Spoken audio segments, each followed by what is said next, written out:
IA sans blabla, partie 1. Donc, cela va être une série de vidéos qui va vous montrer réellement comment vous pouvez utiliser les outils IA sans blabla autour de tout cela. Donc, si vous êtes prêts, allons-y. On commence par le premier outil. Donc, on va d'abord aller sur le navigateur. Voilà, donc vous voyez ici, on est sur Chrome et on est sur Gmail. Pour commencer à utiliser l'intelligence artificielle, il faut savoir que vous allez avoir besoin d'une adresse mail. Si vous n'avez pas encore d'adresse mail, c'est le moment de le créer. Surtout si vous avez un Gmail, ça va être passe-partout. Comme Google, c'est une très grande entreprise, vous allez pouvoir vous connecter avec votre compte Google un peu partout que vous voulez. C'est vrai qu'actuellement, beaucoup d'entre vous ont déjà leur compte, mais ceux qui n'ont pas de compte aussi, profitez et allez vous inscrire dès maintenant, car c'est à ce moment-là que tout va se jouer.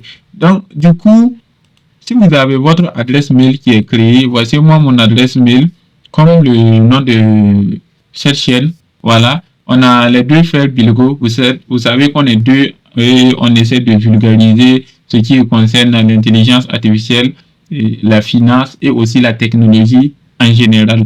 Donc, du coup, c'est un mail qu'on a fait spécialement pour pouvoir vous faire ces épisodes de vulgarisation sur l'intelligence artificielle. Donc, tout d'abord, j'ai mon mail, je vais l'épingler parce qu'on en aura besoin tout au long de ce processus-là et de vidéos qu'on va faire.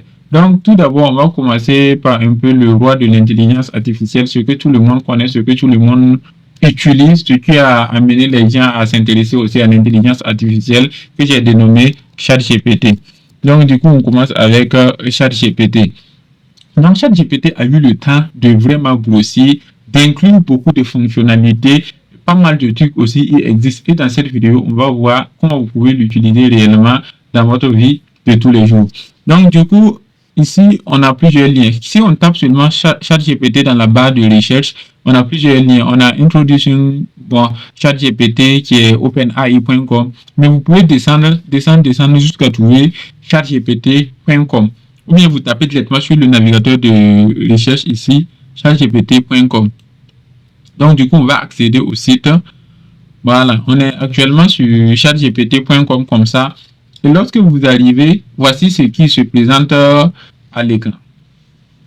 Donc là, c'est à vous de choisir ce que vous voulez. Est-ce que vous voulez vous inscrire ou bien est-ce que vous voulez juste poser comme ça? Parce que ChatGPT, vous pouvez commencer à discuter avec lui. Vous pouvez commencer à lui poser des questions sans vous inscrire. Voilà. Par exemple, qui est l'homme le plus riche au monde? Une question basique et puis on lance. On va voir ce qu'il va donner. Donc, en lui posant ce type de questions, ChatGPT va comprendre qu'il doit faire appel au web. Ça veut dire faire appel à tout ce qui a été dit en ligne. Avant, au début, ChatGPT n'avait pas accès à Internet, mais maintenant, il a accès à Internet. Donc, du coup, il peut tout ce que vous voulez là, il peut aller rechercher, résumer et puis vous donner ça. Et c'est super carré. Pour ceux qui aiment faire les recherches, ChatGPT, ça va réellement être un outil hyper cool pour vous aider à faire vos recherches. Donc, du coup, on dit au 1er avril 2025, Elon Musk est l'homme le plus riche au monde selon le classement Forbes. Sa fortune est estimée à 342 milliards de dollars, en grande partie grâce à la croissance de ses entreprises. Et on lit ces entreprises. On a Tesla, SpaceX, XAI. Le deuxième homme le plus riche, c'est Mark Zuckerberg. Le troisième, c'est Jeff Bezos. Le quatrième, c'est Larry Ellison.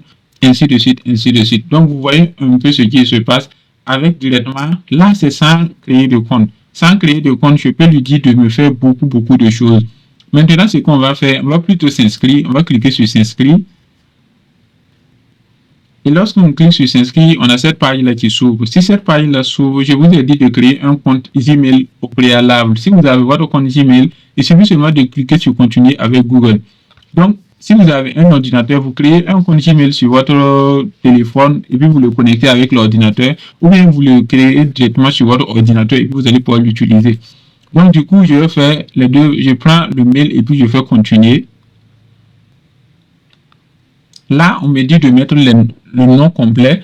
Le nom complet, je vais juste mettre ici L2 Ok, les deux frères Bilbo, date de naissance. Ici, ok, voilà. Ici, on va mettre par exemple le 12e mois, 1998. Voilà, comme date de naissance. Vous n'êtes pas obligé de mettre vos vraies informations, hein. Et puis on fait continuer.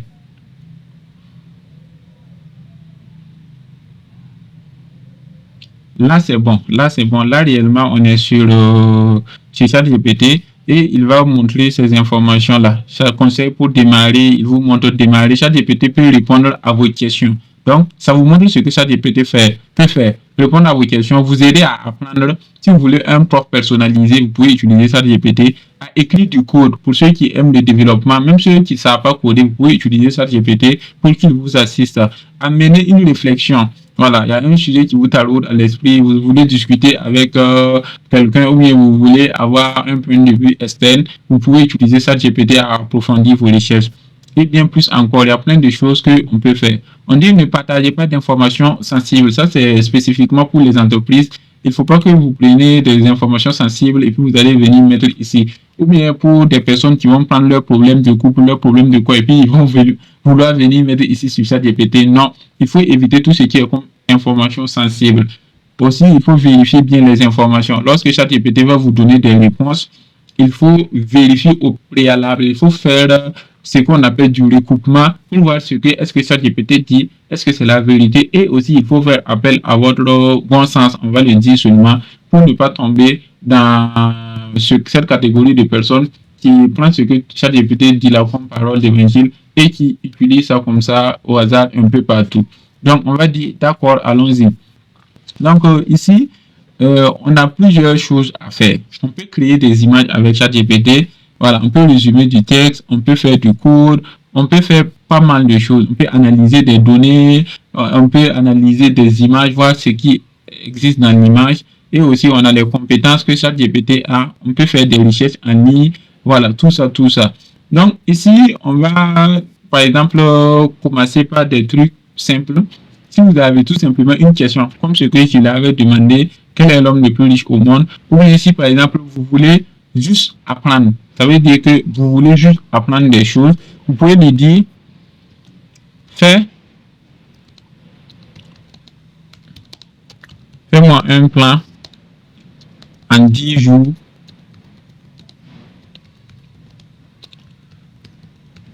pour maîtriser l'anglais. Par exemple, vous êtes quelqu'un, vous voulez parler l'anglais, vous dites à ChatGPT de vous faire un plan en 10 jours pour que vous maîtrisez l'anglais. Et puis vous lancez ça seulement. Voilà, voici un plan intensif sur 10 jours pour maîtriser l'anglais de manière accélérée. Ce plan ne te rendra pas bilingue en 10 jours, ce n'est pas réaliste, mais il peut booster ton niveau de façon spectaculaire si tu es régulier et motivé. On mise ici sur l'immersion, la pratique et la diversité des compétences orales, écrites, compréhension vocabulaire et la grammaire. Donc ici, on a le plan d'apprentissage intensif sur 10 jours. On a l'objectif journalier, 6 heures par jour réparties en 3 à 6 sessions. Donc, focus sur la compréhension orale, voilà, et l'expression, grammaire, vocabulaire, lecture et écriture. Jour 1, test de niveau et sitcom et ça montre un peu le plan. Ça montre un peu le plan. Vous voyez, non? Ça montre le plan sur 10 jours de comment vous allez procéder pour pouvoir maîtriser l'anglais.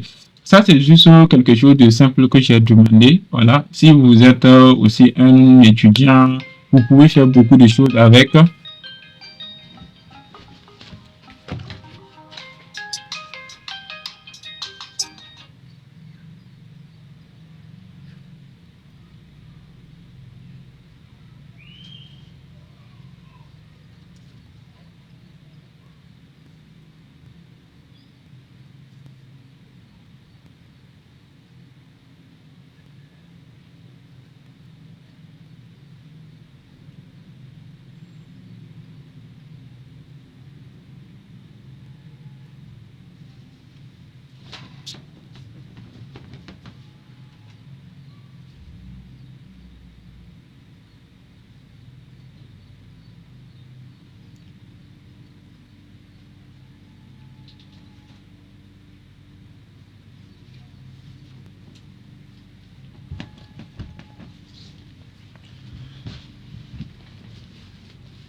Donc, on peut faire aussi plein d'autres choses. Par exemple, vous pouvez donner une image de vous-même à ChatGPT et le dire de le transformer en autre chose. Vous avez vu cette tendance de transformation d'image en style Ghibli et autres. Voilà, vous pouvez aussi lui demander de vous générer. Vous avez envie, par exemple, d'écrire un livre sur un sujet bien précis. Vous pouvez demander à ChatGPT de vous donner le plan du livre, tout ça pour que vous puissiez faire l'exécution.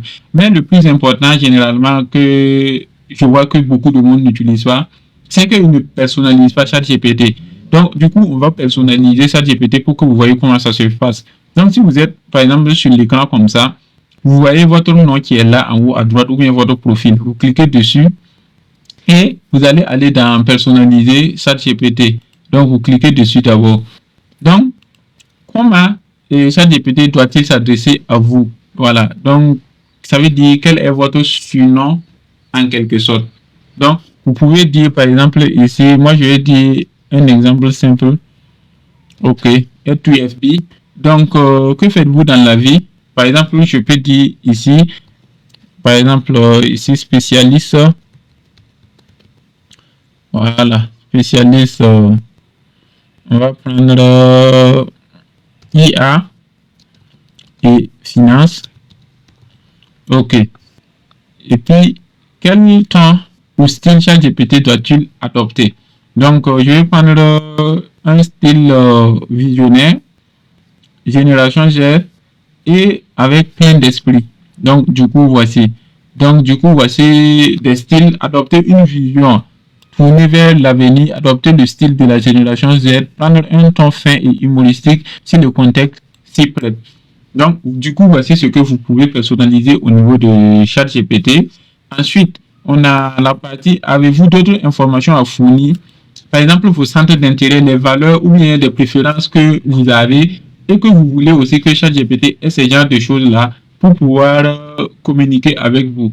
Donc, ce sont des trucs qui sont réellement très, très importants que lorsque vous les utilisez de manière convenable et que vous écrivez réellement ce à quoi votre travail fait référence, vous allez pouvoir avoir beaucoup plus de précision sur ce que ChatGPT peut vous fournir en termes de résultats, en termes de réponses.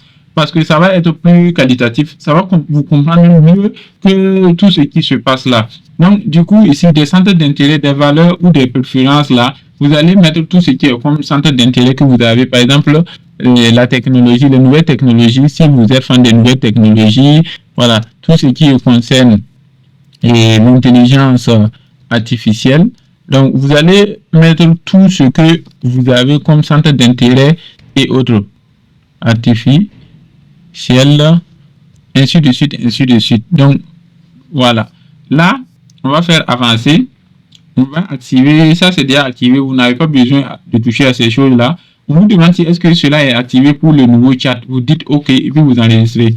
Donc, c'est dans cette partie-là que vous allez personnaliser ChatGPT pour votre travail ou bien pour vos recherches personnelles. Donc, en tant qu'étudiant, vous allez mettre ici les informations dont un étudiant aura besoin.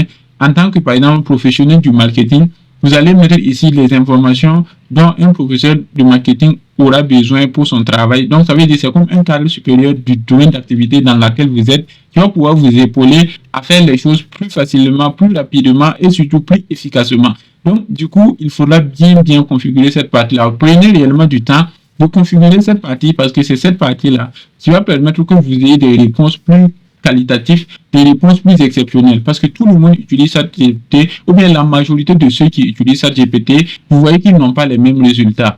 Alors que c'est le même outil, c'est toujours chatgpt.com. Donc, c'est en fonction de la configuration, c'est en fonction des questions que vous allez lui poser, que vous allez avoir des réponses plus efficaces. Donc, je vais enregistrer ça. Et aussi, on va revenir encore sur le profil. Et on va aller dans la partie paramètres. Vous voyez, paramètres, vous cliquez dans paramètres. Et vous allez aller dans gestion des données. Dans gestion des données, on a dit améliorer le modèle pour tous. Donc, vous allez cliquer ici et puis vous allez désactiver. Si vous ne désactivez pas ça, ça veut dire que tout ce que vous allez dire à ChatGPT, tout ce que vous allez lui donner comme information, tout PDF que vous allez charger à l'intérieur de ChatGPT, ou bien toute question que vous allez lui poser, tout simplement l'entreprise OpenAI va utiliser vos données, va utiliser vos conversations pour réentraîner encore le modèle, pour le rendre encore plus efficace. Donc, bon, on le dit ainsi, mais il faut savoir que si vous faites ça aussi, l'entreprise a accès à tout ce que vous allez dire avec ChatGPT. Mais en décochant celui-ci-là, par défaut, c'est activé. Donc, du coup, il faudra que vous-même, vous partez le désactiver. Si vous le désactivez et que l'entreprise utilise vos données, c'est que c'est illégal maintenant parce que vous avez dit que vous ne voulez pas améliorer le modèle avec vos données. Donc, du coup, on a désactivé cela. On va faire terminer. On a un lien de partage et pour les données. Bon, tout ça, on peut laisser. Donc, du coup, ce que on a eu à faire là, c'est bon. On a désactivé. Améliorer le modèle pour tous. On a désactivé ça. Donc, je ferme. Là, maintenant, vous avez un ChatGPT qui est fonctionnel que vous pouvez utiliser. Par exemple, si vous avez des documents à résumer, il va pouvoir résumer. Bon, ok. Si vous voulez des vidéos aussi plus précisément pour vous montrer en détail comment vous pouvez utiliser ChatGPT en plus, parce que dans ces catégories de vidéos que je fais là, c'est juste prendre quelques exemples et vous montrer bien comment configurer les outils IA. Si vous voulez des vidéos encore plus approfondies, n'hésitez pas à me les dire dans les commentaires et ça me ferait plaisir de vous faire ce genre de vidéos. Donc, on se dit à bientôt pour la partie 2. Ciao, ciao.